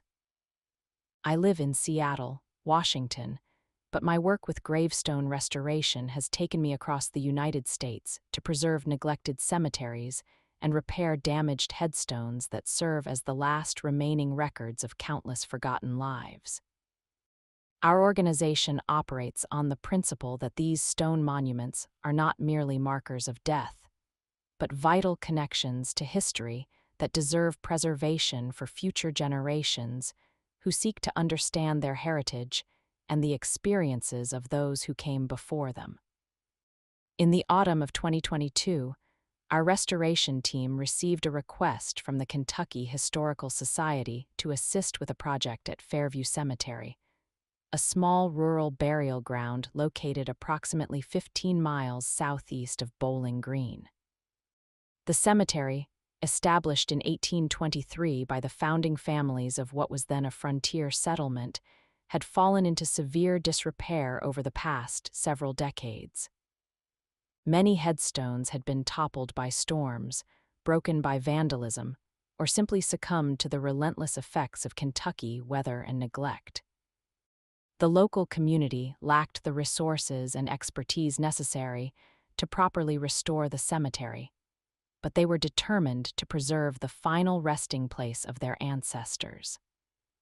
Our team consisted of 8 volunteers with diverse backgrounds and skill sets essential for comprehensive cemetery restoration. I served as the project coordinator, drawing on my experience in historical preservation and my background in art history. Bob Shaw, a retired carpenter from Lexington, brought expertise in stonemasonry and structural repair. Dr. Lena Petrova, an archaeology graduate student from the University of Kentucky, provided knowledge of proper excavation techniques and historical documentation. The remaining team members included a retired librarian who specialized in genealogy research, 2 experienced stoneworkers, a photographer who documented our progress, and a local historian who served as our liaison with the Bowling Green community. When our team arrived at Fairview Cemetery on a crisp October morning, we immediately understood why the local community had sought professional assistance. The cemetery occupied approximately 3 acres of rolling Kentucky hills, surrounded by mature oak and maple trees that created a natural boundary between the burial ground and the surrounding farmland. However, decades of neglect had allowed invasive vegetation to overrun much of the site, and many headstones were either completely obscured by undergrowth or had been displaced from their original positions by root growth and soil erosion. The cemetery contained graves spanning nearly 2 centuries of local history, from the original pioneer families who had settled the area in the 1820s through residents who had died as recently as the 1990s. The oldest section, where we would focus most of our restoration efforts, contained approximately 60 graves belonging to the founding families and their descendants, including several veterans of the War of 1812, the Mexican-American War, and both sides of the Civil War.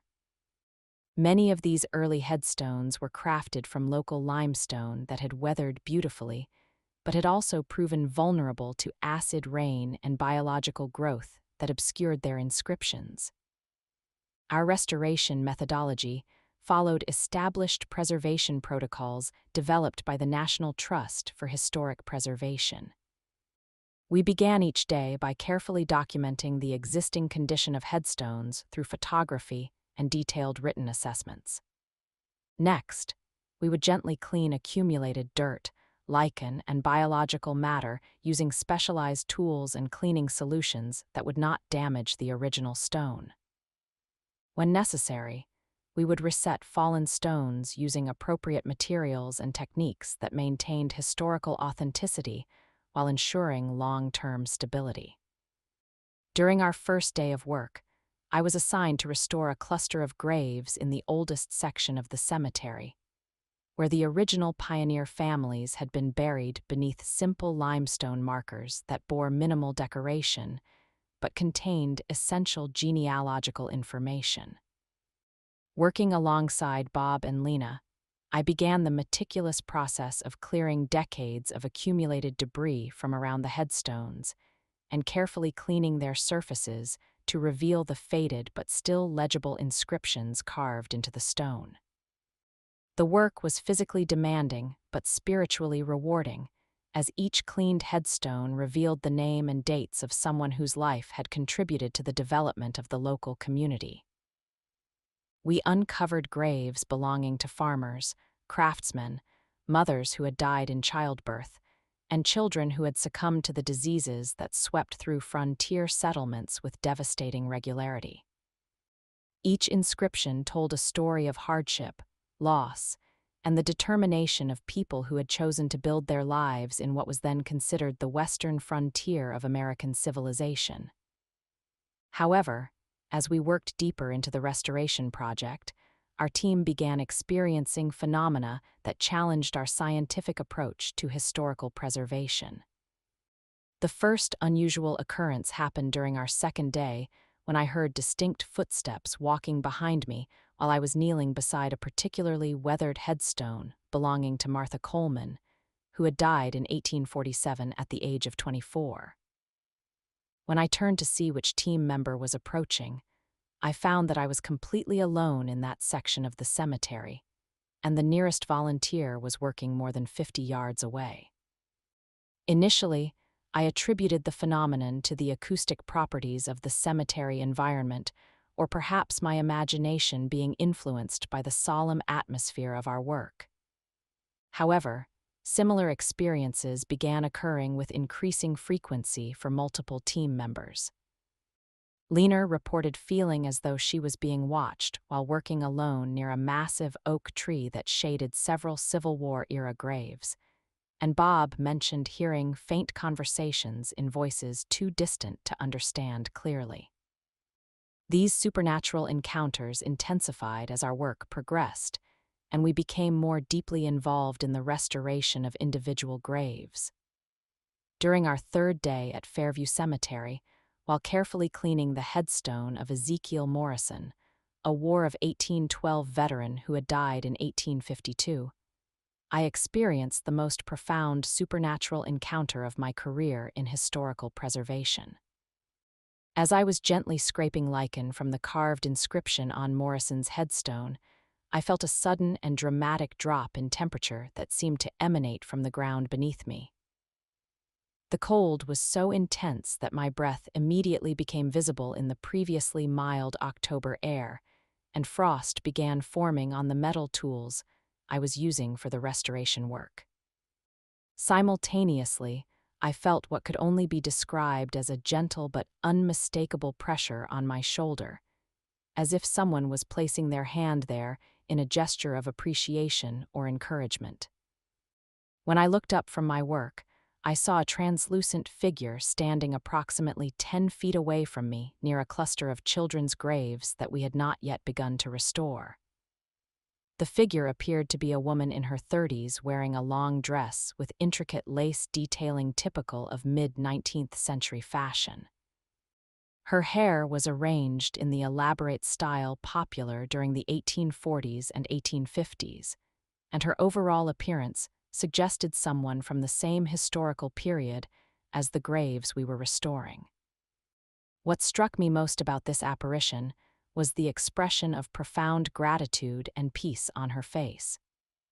She was looking directly at me with eyes that conveyed both sadness for her separation from the living world and appreciation for the work we were doing to preserve the memory of those buried in Fairview Cemetery. We maintained eye contact for what seemed like several minutes, though time felt strangely distorted during the encounter. The spirit then gestured toward the children's graves with a movement that clearly indicated her concern for their condition and her desire to see them properly restored. I understood intuitively that she was the mother of some of the children buried in that section, and that she had been waiting for someone to show proper care and respect for their final resting place. Her presence communicated a message that transcended verbal language. These graves represented not just historical artifacts, but the final earthly connection to beloved family members whose memories deserve to be preserved and honored. As the apparition began to fade from view, dissolving gradually into the autumn mist that had begun to rise from the cemetery grounds, I felt overwhelmed by an emotion that was not entirely my own. I experienced what seemed to be her maternal love and concern for the children buried nearby, as well as her gratitude for our restoration efforts, and her relief that their graves would finally receive proper care. That evening, when I reviewed the photographs I had taken during the day's work, I discovered that one image captured what appeared to be a faint, luminous outline in the area where I had seen the spirit. The photograph showed an indistinct but unmistakably human-shaped form standing near the children's graves, though the figure was so ethereal that it could easily be dismissed as a photographic anomaly by anyone predisposed to skeptical interpretation. The supernatural encounter fundamentally changed my approach to the remaining restoration work at Fairview Cemetery. Rather than viewing our project simply as historical preservation, I began to understand it as a form of communion with the deceased that honored their memory and acknowledged their continued spiritual connection to the physical world. This perspective enhanced the meaning and purpose of our work, transforming routine restoration tasks into acts of reverence that recognized the humanity of those whose graves we were preserving. Over the following days, other team members reported their own supernatural experiences that reinforced my growing conviction that our restoration work was serving purposes beyond historical preservation. Bob discovered that his tools would occasionally be moved overnight, always in ways that suggested someone was trying to help with the restoration process rather than hinder it. Lena found fresh wildflowers placed on graves that we had recently cleaned, though no living person could have accessed the cemetery during the night hours when the flowers appeared. Most significantly, our team began working with an efficiency and coordination that seemed to exceed our normal capabilities, as if we were receiving guidance from unseen sources who understood the cemetery's layout and the specific needs of each grave. We completed the restoration project several days ahead of schedule, achieving results that surpassed our initial expectations and earned recognition from the Kentucky Historical Society for the quality and thoroughness of our work. The experience at Fairview Cemetery taught me that gravestone restoration involves more than preserving physical artifacts or maintaining historical records. It represents a form of communication between the living and the dead that acknowledges the continuing spiritual presence of those who have passed away, while ensuring that their earthly monuments remain intact for future generations. The supernatural encounters we experienced during our work confirmed that proper respect and care for burial sites can create connections that transcend the normal boundaries between life and death. Since returning to Seattle, I have maintained correspondence with several team members who participated in the Fairview Cemetery project, and we continue to share experiences and insights that have deepened our understanding of historical preservation as a spiritual practice. Our success at Fairview led to additional restoration projects throughout Kentucky and other states, where rural cemeteries require professional attention to prevent the permanent loss of irreplaceable historical records. The restoration work has also influenced my personal spiritual beliefs, leading me to develop a deeper appreciation for the ways in which memory, love, and respect can create lasting connections between generations. I have come to understand that cemeteries serve not only as repositories for the dead, but as sacred spaces where the living can maintain relationships with departed loved ones through acts of remembrance and care. My experience with gravestone restoration has taught me that preservation work serves multiple constituencies: the historical community that depends on physical records to understand the past, the genealogical researchers who seek information about their ancestors, and the spirits of the deceased who continue to care about how they are remembered and honored. The supernatural encounters at Fairview Cemetery demonstrated that these spiritual concerns are not merely abstract concepts, but represent active forces that can influence and guide preservation efforts when they are undertaken with proper respect and intention. To anyone considering involvement in cemetery restoration or historical preservation work, I would emphasize that such projects offer opportunities for profound personal growth and spiritual development that extend far beyond the technical skills involved in cleaning headstones or repairing damaged monuments. The work creates connections with the past that can fundamentally change your understanding of mortality, memory, and the enduring power of human love to transcend the boundaries of death. The restoration of Fairview Cemetery stands as one of the most meaningful accomplishments of my preservation career, not only because of the historical records we saved from deterioration, but because of the spiritual connections we forged with those whose memory we were privileged to preserve. The experience confirmed my belief that proper care for burial sites represents one of the most fundamental expressions of human respect for the dignity and continuing significance of every individual life, regardless of how many years may have passed since that life ended. My name is Sam Carter, and I am from Denver, Colorado. In the summer of 2023, I was driving through rural Kentucky on my way to visit family in Tennessee when I encountered something that still defies my understanding of reality. What started as a simple navigation error turned into the most frightening yet profound experience of my life, involving supernatural guidance from the residents of a forgotten cemetery, whose compassion extended far beyond death. I had been driving for nearly 8 hours when I found myself completely lost somewhere in the backwoods of southeastern Kentucky. My GPS had lost signal about 30 miles back, and my cell phone showed no service bars. The rural roads I was traveling seemed to wind endlessly through dense forests and rolling hills, with no signs of civilization or even road markers to indicate where I might be. The sun was beginning to set, casting long shadows across the narrow asphalt road, and I was starting to feel the first hints of genuine panic about my situation. The problem had started when I decided to take what appeared to be a scenic detour off Interstate 75, hoping to avoid heavy traffic around Lexington and see some of the beautiful Kentucky countryside I had heard so much about.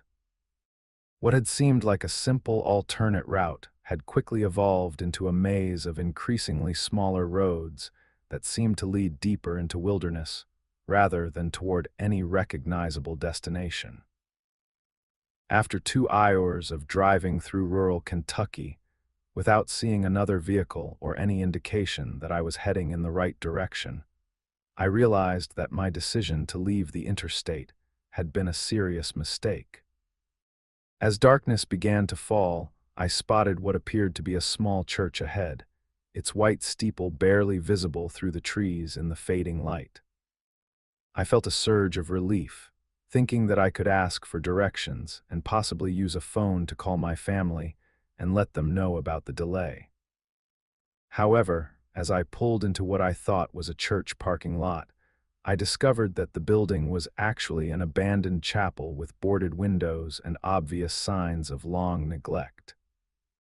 More disturbing was the realization that I had not pulled into a church parking lot at all, but into the entrance of an old cemetery that extended behind the ruined chapel into the surrounding woods.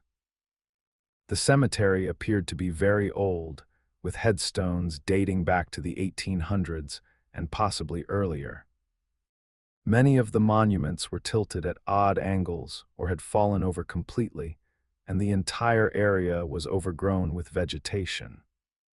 This suggested it had been abandoned for many years. I sat in my car for several minutes, trying to decide what to do next. The abandoned cemetery was certainly not the kind of place where I wanted to spend the night, but I was running low on gasoline and had no idea which direction would lead me back to civilization. My phone still showed no signal, and the GPS remained completely non-functional. The silence was profound in a way that only exists in truly remote locations, broken only by the sound of wind moving through the trees and the occasional call of nocturnal birds beginning their evening activities. Just as I was preparing to continue driving in hopes of finding someone who could provide directions, I noticed movement among the headstones. At first, I attributed it to my imagination or perhaps small animals moving through the cemetery, but the movement seemed too deliberate and coordinated to be explained by wildlife. As I watched more carefully, I began to see what appeared to be human figures walking slowly among the graves, though they seemed translucent and luminous in a way that was clearly not normal. My rational mind insisted that I was experiencing hallucinations brought on by stress and fatigue, but the figures became more distinct as I continued to observe them. They appeared to be people from different historical periods, dressed in clothing that ranged from simple frontier garments to more elaborate Victorian-era attire. Some appeared to be elderly, while others seemed quite young, and they moved through the cemetery with purpose rather than the aimless wandering I might have expected from supernatural apparitions. One of the figures, an older man wearing what appeared to be a Civil War-era uniform, began walking toward my car. As he approached, I could see that while he was clearly translucent, his features were distinct, and he carried himself with the bearing of someone accustomed to leadership and responsibility. When he reached the driver's side window, he gestured for me to roll it down, which I did despite my fear and confusion about what was happening. The spirit spoke in a voice that was clear but seemed to come from a great distance, as if he was calling across a vast space. He told me that they had been expecting me, and that they understood I was lost and needed assistance finding my way back to the main highway. He explained that many travelers had become lost on these rural roads over the years, and that he and the other residents of the cemetery had developed a system for helping people find their way back to safety. He introduced himself as Colonel John Maxwell, who had served in the Union Army during the Civil War and had settled in this area after the war ended. He had died in 1897 and had been buried in the cemetery along with his wife and several of his children who had died young. He told me that the chapel had once served a small farming community that had thrived in the late 1800s, but had gradually been abandoned as younger generations moved to larger towns and cities. Colonel Maxwell explained that the spirits in the cemetery had observed many lost travelers over the decades, and learned that they could sometimes manifest strongly enough to provide guidance to living people who needed assistance. He assured me that they meant no harm and simply wanted to help me reach safety before full darkness made driving on the unfamiliar roads even more dangerous. He pointed toward a dirt road that led away from the cemetery in a direction I had not previously considered, explaining that it would eventually connect with a paved county road that would take me back to Interstate 75. However, he warned me that the route was complex, and that I would need guidance to navigate the numerous turns and intersections correctly. He asked if I would be willing to accept help from one of the cemetery residents who would accompany me to ensure that I did not become lost again. Despite my fear and disbelief about what was happening, I was desperate enough to accept any assistance that might help me escape my predicament. Colonel Maxwell gestured toward a young woman who had been standing near a cluster of family graves, and she began walking toward my car. She appeared to be in her 20s, wearing a simple dress typical of the early 1900s, and her expression conveyed kindness and concern for my situation. She introduced herself as Emily Carter explaining that she had died in 1918 during the influenza pandemic that had claimed many lives in rural Kentucky. She told me that she had been helping lost travelers for many years and was familiar with all the back roads in the area. She asked if she could ride with me to provide directions, assuring me that I would not be able to see or hear her once we left the cemetery grounds, but that she would find ways to guide me nonetheless. I agreed to her assistance, though I had no idea what to expect from a supernatural traveling companion. Emily approached the passenger side of my car and seemed to settle into the seat, though I could not feel any change in the vehicle's weight or balance.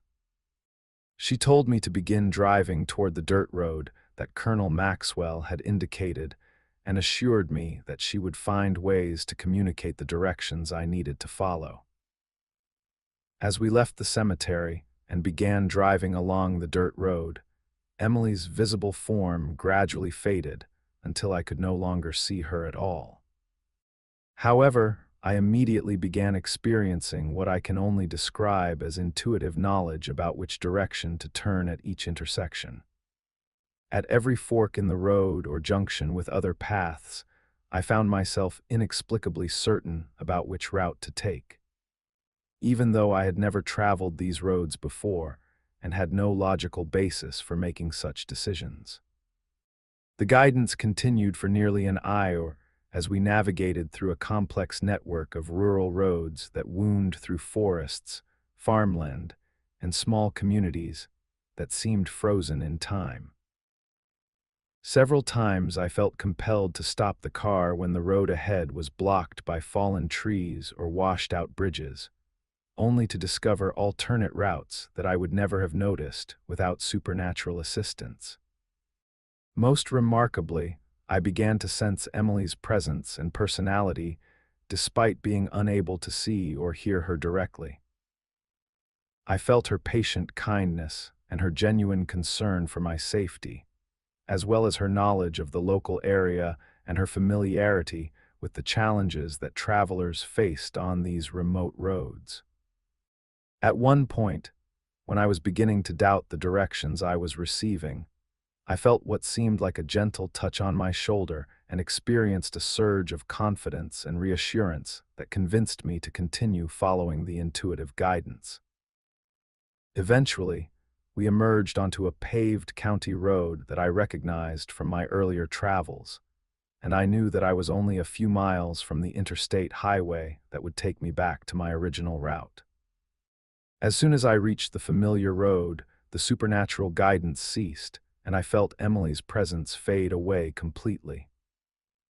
I was once again alone in my car, but I was no longer lost and could easily find my way back to the main highway. Before continuing on my journey, I pulled over at the first gas station I encountered and asked the attendant about the cemetery where I had received assistance. He told me that the old cemetery near the abandoned chapel had been serving the local community since the 1840s and contained the graves of many of the area's original settlers, including several Civil War veterans. He mentioned that local people sometimes reported strange lights and unexplained phenomena in the area, though most attributed such stories to folklore and imagination.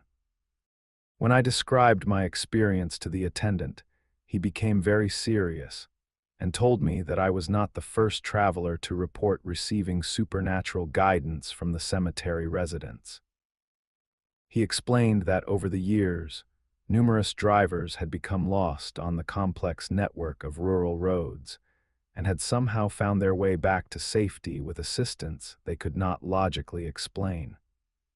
Many had mentioned encounters with helpful spirits who seemed to know the area intimately and were committed to ensuring that living people did not come to harm. The experience fundamentally changed my understanding of the relationship between the living and the dead, and my appreciation for the kindness that can persist beyond death. I had always been skeptical of supernatural phenomena, but my encounter with Colonel Maxwell, Emily, and the other cemetery residents provided undeniable evidence that consciousness can survive bodily death, and that some spirits choose to use their continued existence to help others. Since that night in Kentucky, I have made several return trips to the area, hoping to visit the cemetery again and perhaps thank the spirits who provided such crucial assistance. However, I have never been able to locate the cemetery or the abandoned chapel, despite following the same route I traveled during my original encounter. It is as if the location exists in a dimension that is accessible only to those who truly need the help that its residents provide. The experience taught me that supernatural encounters are not necessarily frightening or malevolent, but can represent acts of compassion and service that transcend the boundaries between life and death. The spirits I encountered in that Kentucky cemetery demonstrated that love, kindness, and the desire to help others can persist indefinitely, creating connections between strangers that overcome the limitations of time and mortality. My encounter with the helpful spirits of that forgotten cemetery remains one of the most meaningful experiences of my life, demonstrating that we are never truly alone and that assistance can come from the most unexpected sources when we need it most. It taught me to approach the unknown with openness, rather than fear, and to recognize that the supernatural world may be populated by beings who share our values and our commitment to helping others in times of need. My name is Sofia Garcia, and I live in Miami, Florida. Last spring, I experienced something at a Kentucky cemetery that fundamentally changed my understanding of love, loss, and the connections that transcend death. The story I am about to share involves my beloved grandmother in a supernatural encounter that demonstrated the enduring power of family bonds, even when separated by the veil between life and death.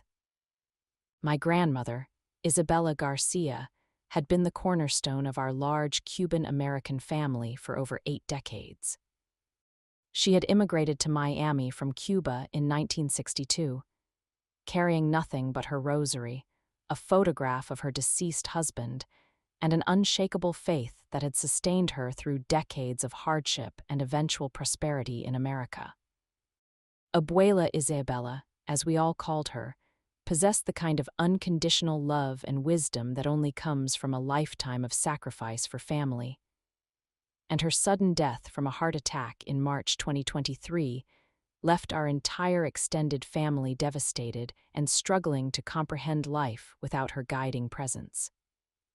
Due to a series of unfortunate circumstances involving flight cancellations and a family emergency with my young daughter, I was unable to attend Abuela Isabella's funeral in Miami. The guilt and grief I felt about missing her final farewell consumed me for months, creating a profound sense of unfinished business that affected every aspect of my daily life. I had been planning to visit her grave once the immediate chaos surrounding her death had settled, but my grandmother had expressed a specific wish during her final years that complicated my plans for honoring her memory. Abuela Isabella had always spoken fondly of her younger sister, Carmen, who had died in Kentucky during the 1970s while visiting distant relatives who had settled there during an earlier wave of Cuban immigration. Carmen had been buried in Riverside Cemetery in Covington, Kentucky, just across the river from Cincinnati, and my grandmother had always regretted not being able to visit her sister's grave due to financial constraints and family obligations that prevented long-distance travel.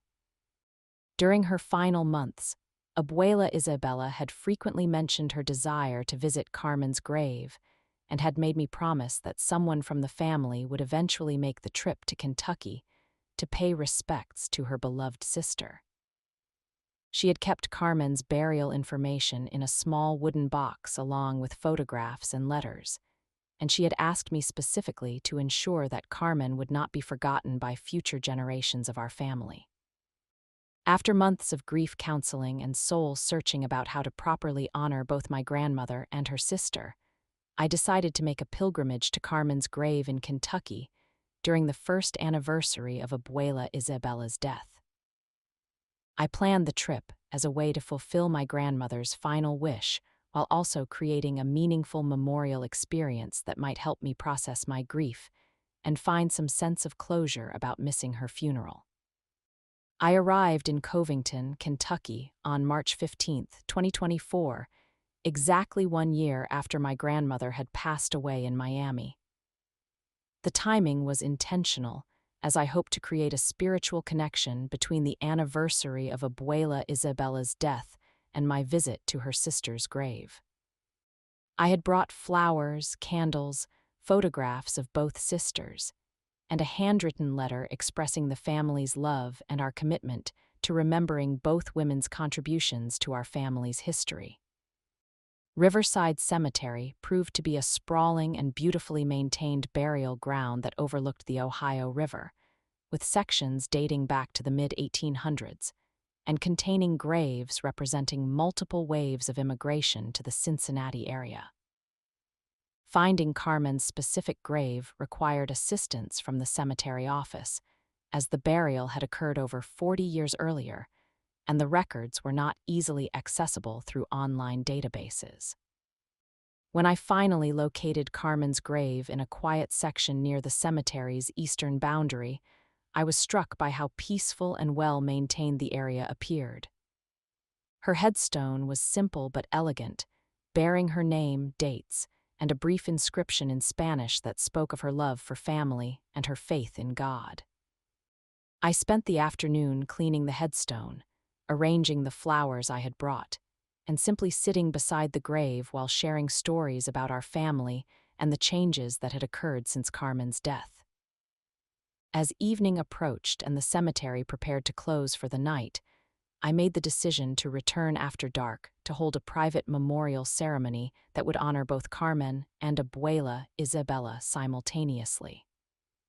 I had researched the cemetery's policies and determined that while official visiting hours ended at sunset, the grounds were not actively patrolled during nighttime hours, making it possible for me to conduct a quiet and respectful vigil without disturbing other visitors or violating cemetery regulations.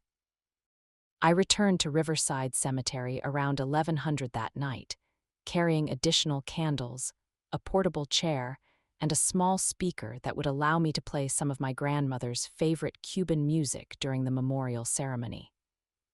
The night was clear and cool, with a nearly full moon providing enough natural light to navigate the cemetery paths safely. The atmosphere was profoundly peaceful, with only the distant sounds of traffic from the nearby interstate and the gentle lapping of the Ohio River against its banks. I set up my vigil beside Carmen's grave, lighting candles and arranging photographs of both sisters in a way that created a small shrine dedicated to their memory and their enduring connection to our family.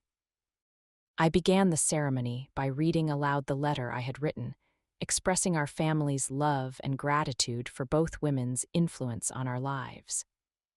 I played several songs that I knew Abuela Isabella had loved, including traditional Cuban lullabies that she had sung to me during my childhood.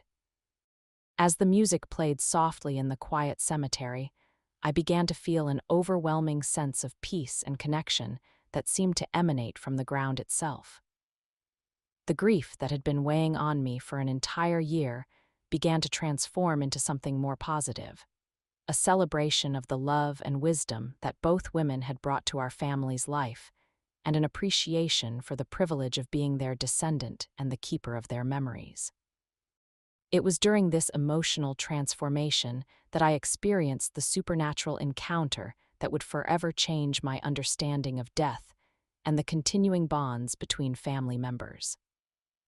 As I sat quietly beside Carmen's grave, listening to the Cuban music and reflecting on my grandmother's life, I became aware that I was no longer alone in the cemetery. Standing approximately 20 feet away near a cluster of older headstones, I saw two women who appeared to be watching my memorial ceremony with expressions of profound joy and appreciation. Even in the moonlight, I could clearly recognize both figures. My grandmother, Isabella, appearing as I remembered her from my childhood when she was still healthy and strong, and a woman who strongly resembled her but was slightly younger and wore clothing typical of the 1970s, whom I instinctively knew must be her sister, Carmen. Both women appeared translucent but clearly defined, with facial features and expressions that conveyed their personalities as distinctly as if they were still living. Abuela Isabella had the gentle smile and knowing eyes that I remembered from countless family gatherings, while Carmen possessed a similar warmth, but with a slightly more reserved demeanor that suggested the cultural differences she had experienced living away from the large Cuban community in Miami. They approached slowly, moving with the graceful dignity that I associated with my grandmother's generation of Cuban women. And when they reached the area where I was sitting, both women smiled at me with an expression of such love and gratitude that I immediately began weeping with joy rather than fear. Abuela Isabella spoke first, her voice carrying the familiar accent and intonation that had been such a comfort during my childhood, though her words seemed to come from a great distance.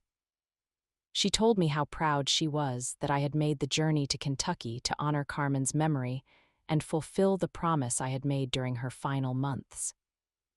She explained that she and Carmen had been waiting for this moment, when someone from the family would finally visit Carmen's grave and acknowledge her place in our family history.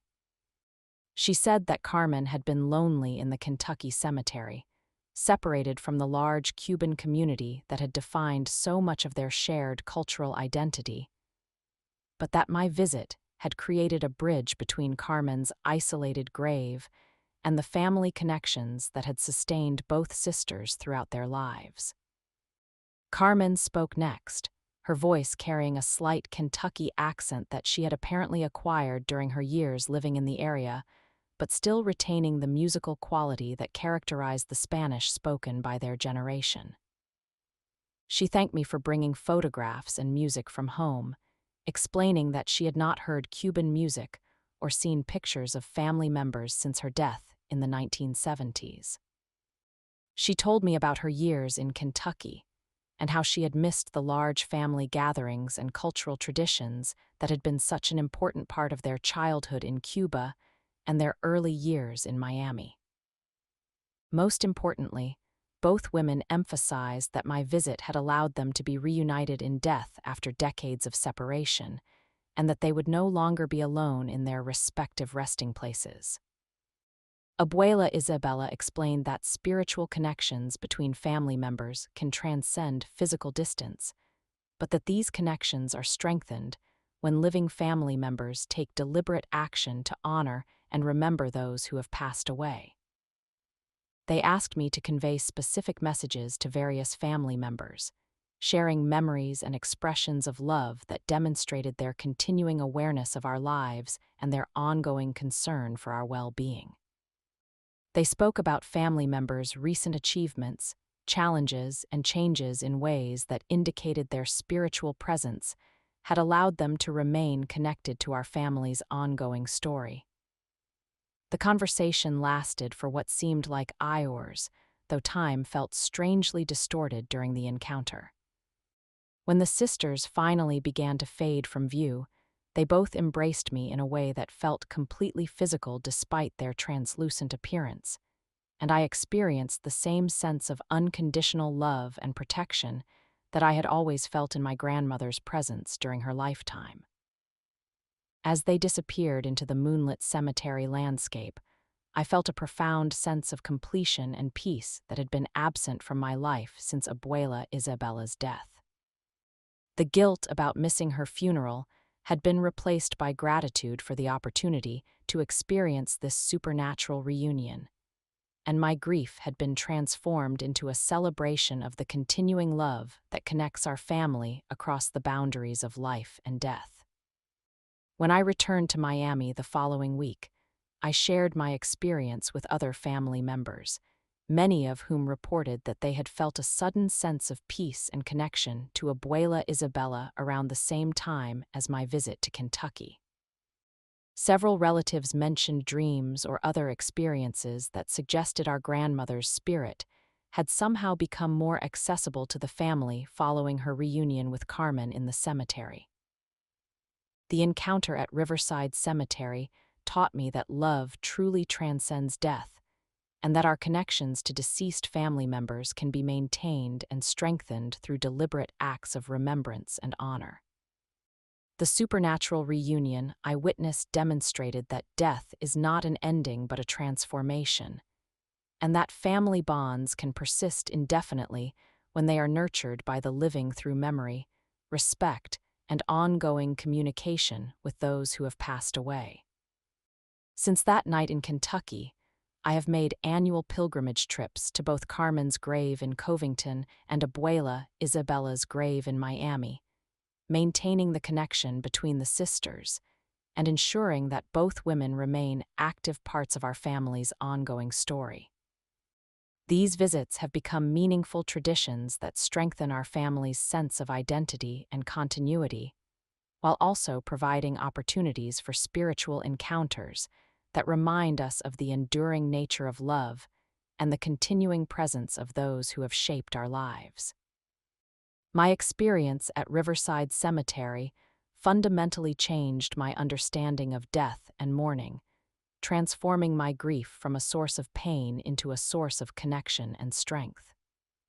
The supernatural encounter with my grandmother and her sister demonstrated that memorial ceremonies and acts of remembrance are not simply symbolic gestures, but real communications that can create bridges between the world of the living and whatever existence continues beyond physical death. The lesson I learned that night is that death cannot diminish love and that our obligations to deceased family members continue indefinitely. By honoring their memories and maintaining their place in our family's ongoing story, we create opportunities for continued connection and communication that enrich both our own lives and the spiritual existence of those we have lost.